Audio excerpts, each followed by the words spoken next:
আসসালামু আলাইকুম ওয়া রাহমাতুল্লাহি ওয়া বারাকাতুহু। আজকে আমাদের যে বিশেষ অনুষ্ঠান আঞ্জুমানের যে আজকে বাৎসরিক আঞ্জুমান অনুষ্ঠানে আমাদের যে সমস্ত ছাত্ররা তারা বিভিন্নভাবে অংশগ্রহণ করেছে, তাছাড়া যারা মুখ্য পরিচালক সকলকে আমার অন্তর থেকে তাদের অবিরাম ভালোবাসা তাদেরকে জানিয়ে মঞ্চে উপবিষ্ট আমাদের মাদ্রাসার স্বনামধন্য শিক্ষক মণ্ডলী সকলকে শুভেচ্ছা জানিয়ে আজকের বিষয়ে আমি একটি কথা বলছি। পরিচালক আমাকে বেঁধে দিয়েছে যে উচ্চ শিখরে উঠতে গেলে আমাদের কিছু পথ নির্দেশক আমাদেরকে কিভাবে দিতে হবে, সেদিকে কিছু কথা। এমতো অবস্থায় সবার আগে একটা কথা আমি বলবো,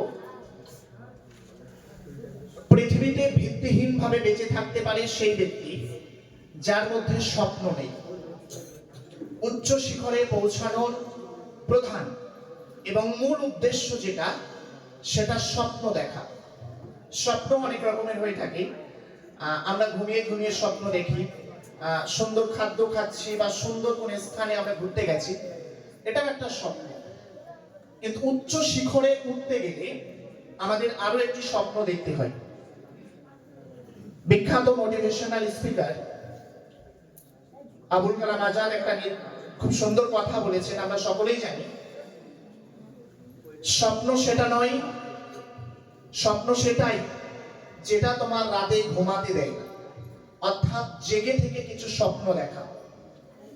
উচ্চ শিখরে পৌঁছানো এবং সফলতাকে নিজের হাতে স্পর্শ করা, এর কয়েকটি গাইডলাইনস আমার ব্যক্তিগতভাবে আমার ছোট মস্তিষ্কে আমি যেটা জেনেছি, তার প্রথম একটি ধাপ হচ্ছে স্বপ্ন দেখা এবং সেই স্বপ্নকে বাস্তবায়ন করার জন্য নিজের 100% দেওয়া। আমি করব এই জামানার এই সময়ে তার কোনো গুরুত্ব নাই, আমি করবই, আমার দ্বারা সম্ভব, আমাকে করতেই হবে, এটাই হচ্ছে আমাদের মূল স্বপ্ন, মূল মন্ত্র। দ্বিতীয়ত হচ্ছে দিক নির্দেশনা করা। আমি প্রায় তোমাদের ক্লাসে একটা কথা বলেছি যে শান্ত সমুদ্র কখনো দক্ষ নাবিক তৈরি করতে পারে না। একটা সাধারণ নদীতে বা সমুদ্রে আমরা যদি নৌকা চালাই, স্টিমার চালাই, যদি ওই নদীতে স্রোত না থাকে, ঢেউ না থাকে, তাহলে নৌকা চালানো সহজ। কিন্তু একটা উত্তাল সমুদ্র, সেই উত্তাল সমুদ্রতে যদি আমি নৌকা চালাতে যাই, আমাকে দক্ষ নাবিক হওয়া প্রয়োজন। আমাদের জীবনটা যদি উত্তাল সমুদ্রের ন্যায় হয়ে থাকে, তাহলে আমাদের প্রয়োজন দক্ষ নাবিকের মতো কঠোর পরিশ্রম করা এবং নিজের লক্ষ্য দৃষ্টিকে নির্দিষ্ট গন্তব্যের দিকে স্থির রাখা। 2 নম্বর স্বপ্ন বললাম। নাম্বার 3 যেটা আমরা যেটা করে থাকি, বিখ্যাত বিজ্ঞানীরাও একটা কথা বলেছেন যে আমরা সফলতার 90% করে আমরা হাল ছেড়ে দিই। বিশেষ করে আমি আমার সাবজেক্ট টাইপিক্যাল যদি কোনো কথা বলে থাকি, পৃথিবীতে সকল সাবজেক্টের মধ্যে ম্যাথ হচ্ছে সহজ, এটা তোমাদের কারো বিশ্বাস হবে না। কিন্তু পৃথিবীতে যতটা সাবজেক্ট আছে তার মধ্যে সবচাইতে সহজ হচ্ছে ম্যাথ। কেন? আমরা পারি না কেন? আসলে আমাদের মধ্যে ধৈর্য কম, প্র্যাকটিস কম। আমরা যে কোনো বিষয় করলে অবশ্যই সেটা হয়, কিন্তু অন্তিম পর্যায়ে গিয়ে আমরা সেই বিষয়টা থেকে দূরে চলে যাই, আমার দ্বারা সম্ভব নয়।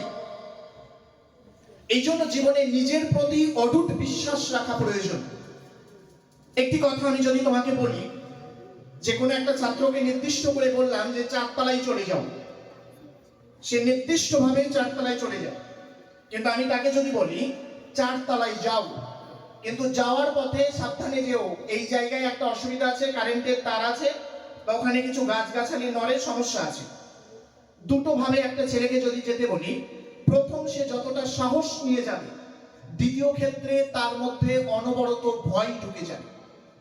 আসলে আমাদের মধ্যে এমন একটা ভৌতিক ভয়, এমন একটা ম্যাথমেটিক্যাল ভয় আমাদের মধ্যে ঢুকে গেছে যে ম্যাথ মানে, সায়েন্স মানে, পড়াশোনা মানে একটা বিশাল বড় বোঝা।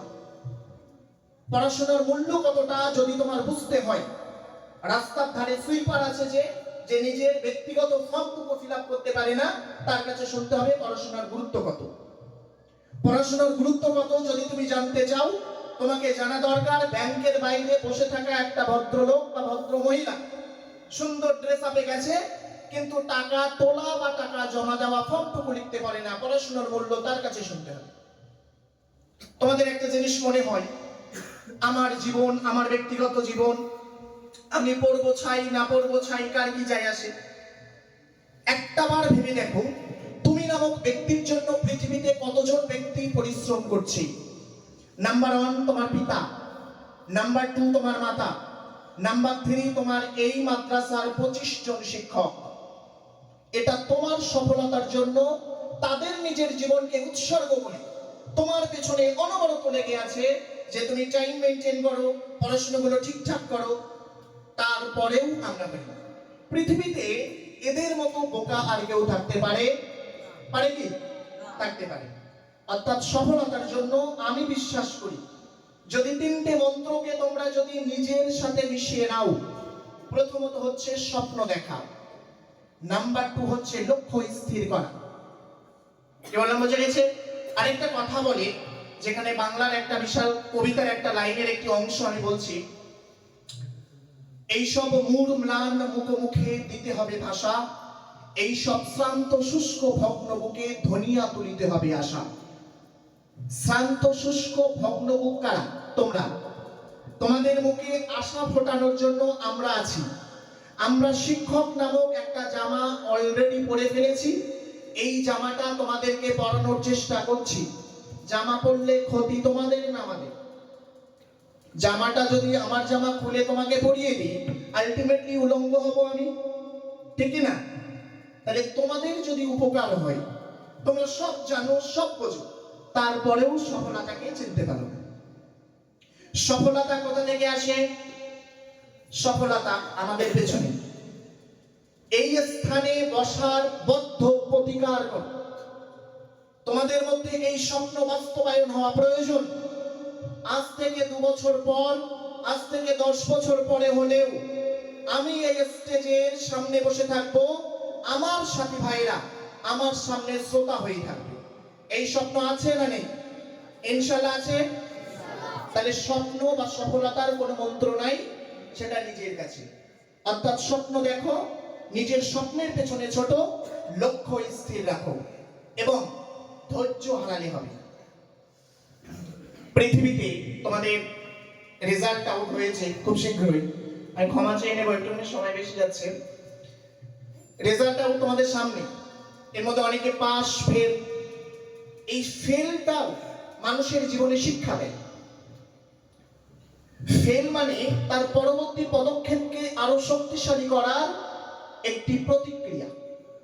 অর্থাৎ আমি যদি ফেল করে যাই, আমি ফেল করে গেছি, তাহলে আমি পরবর্তী স্টেপগুলো কোথায় কোথায় আমার সমস্যা ছিল, এই সমস্যাগুলো আমার মধ্যে আর থাকবে না। তাহলে ইনশাআল্লাহ আমরা পারবো সেটা। আর আজকে আমার বিদায়ী ছাত্র, তাদের নিয়ে কিছু কথা না বললে হয়তো আমি নিজেকে ক্ষমা করতে পারবো না। আসলে দেখতে দেখতে তোমাদের সাথে আমারও বেশ অনেকটা দিন কেটে গেল। তোমাদের সাথেও আমার অনেক মায়া, মহব্বত, ভালোবাসা জড়িয়ে গেছে। বাড়িতে থাকলেও তোমাদের কথা মনে পড়ে, যে ছাত্রগুলো আমাদের থেকে বিদায়, আসলে বিদায় কিছু না, একটি পরবর্তী পর্যায়ে শুরু। ওরা একটি বাউন্ডারিকে অতিক্রম করছে। অর্থাৎ কোনো সিঁড়িতে উঠতে গেলে প্রথম ধাপ পার করে দ্বিতীয় ধাপে পার করতে হয়, তারাও একটা ধাপকে অতিক্রম করে ফেলেছে। তবু এই বিদায়টা অনেক আবেগঘন হয়, অনেক কষ্টের হয়। এখন আমাদেরও ভীষণ মনে পড়ে, একদিন নামতাগুলো পড়তে পারিনি বলে বকা শুনেছিলাম, কিন্তু আজকে সেই নামতাগুলো ঝরঝর করে বলতে পারি, কিন্তু শোনার মতো কেউ নেই। এদেরকেও একদিন সবকগুলো দেওয়ার জন্য, হাদিসের পড়াগুলো নেওয়ার জন্য ওরাও কথা শুনেছে, কিন্তু আজকে ওরা সেটা গড়গড় করে বলে যাচ্ছে। সেইগুলো হয়তো শোনার জন্য যাদের প্রয়োজন ছিল তারা নেই। এটা একটা নারী ছেঁড়া যন্ত্রণা মতো। তাদেরকে উদ্দেশ্য করে একটি বিদায়ী কবিতা আমি বলছি। বিদায়ের এই ক্ষণে স্বপ্নগুলো ভারী হয়ে আসে। চোখের কোণে জমে থাকা না বলা কত কথা, একসাথে গড়া দিনগুলো আজ স্মৃতির খাতায় নামহীন অক্ষরে লেখা যায় হৃদয়ের পাতায়। একই আকাশের নিচে কেটেছে কত রাত, কেটেছে কত সকাল সন্ধ্যা।